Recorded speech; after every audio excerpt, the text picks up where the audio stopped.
लोग पूछते हैं कि क्या शराब के दुनियावी नुकसानात भी हैं। तो याद रखिएगा कि जहां शराब के दीनी नुकसान, और उसमें सबसे बड़ा दीनी नुकसान ये कि शराबी का ईमान मरते वक्त छिन जाने का खदशा है। और यही नहीं बल्कि शराबी जब कब्र में पहुंचता तो कब्र में आप जानते हैं कि मुसलमान मैयत का चेहरा किबले की तरफ किया जाता। फरमाया कि जो शख्स शराब का आदी होता, कब्र में शराबी का चेहरा किबले से फिर जाता है। ये तो दीनी नुकसान। अब आइए दुनियावी नुकसानात। अल्लाहु अकबर।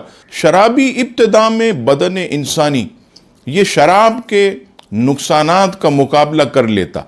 शराबी को खुशगवार कैफियत मिल जाती है, मगर जल्द ही दाखिली यानी जिस्म के अंदरूनी कुव्वत बर्दाश्त ये ख़त्म हो जाती और मुस्तकिल नुकसानदेह असरात ये मुरतब होने लगते। दूसरी चीज़, शराब का सबसे ज़्यादा असर ये जिगर यानी कलेजे पर पड़ता, वो सुकड़ने लगता।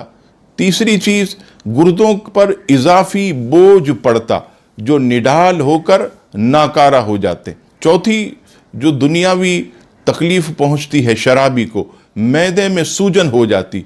पांचवी चीज़, हाई ब्लड प्रेशर और हार्ट अटैक का शदीद उसे ख़तरा होता।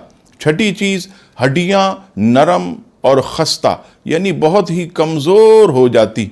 और सातवां वबाल, शराब की वजह से इंसान के अखलाक तबाह हो जाते, माशरे पर बुरे असरात मुरतब होते, वो बीवी और बहन में फ़र्क नहीं कर सकता। ऐसी ख़तरनाक ये चीज़ है। तो हर मुसलमान को शराब से बचना चाहिए। अल्लाह ताला हर मुसलमान को शराब से महफूज फरमाए। आमीन सुम्मा आमीन।